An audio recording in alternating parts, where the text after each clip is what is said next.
Kejaksaan Agung atau Kejagung menetapkan mantan Ketua Pengadilan Negeri Surabaya, Rudi Suparmono, sebagai tersangka kasus dugaan suap vonis bebas Ronald Tanur.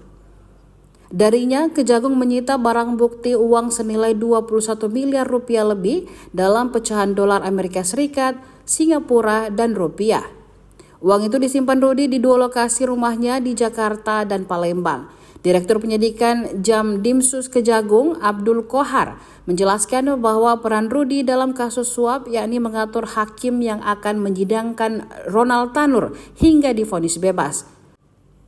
Bermula dari pengacara Ronald Tanur, Lisa Rahmat meminta mantan pejabat Mahkamah Agung Zaraf Zikar untuk mengenalkannya pada Rudi yang pada saat itu menjabat sebagai Ketua PN Surabaya. Pertemuan Rudi dan Lisa pun terjadi ruang kerja Ketua Pengadilan. Lisa menanyakan nama-nama majelis hakim yang akan menangani kasus perkara Ronald Tanur. Rudi menunjuk Erintuah Damanik, Heru Hanindyo, dan Mangapol.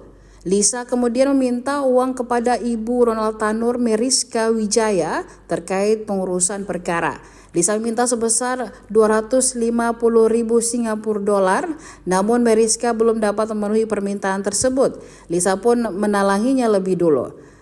Pada 1 Juni 2024, Lisa kemudian bertemu dengan Erintua di salah satu restoran di Bandara Ahmad Yani, Semarang, dan menyerahkan amplop berisi uang dolar Singapura sebesar 140.000.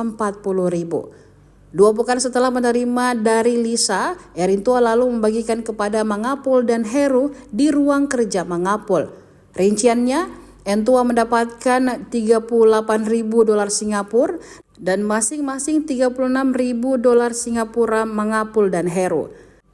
Kemudian jatah Rudi sebesar 20.000 dolar Singapura, namun uang tersebut belum sempat diberikan.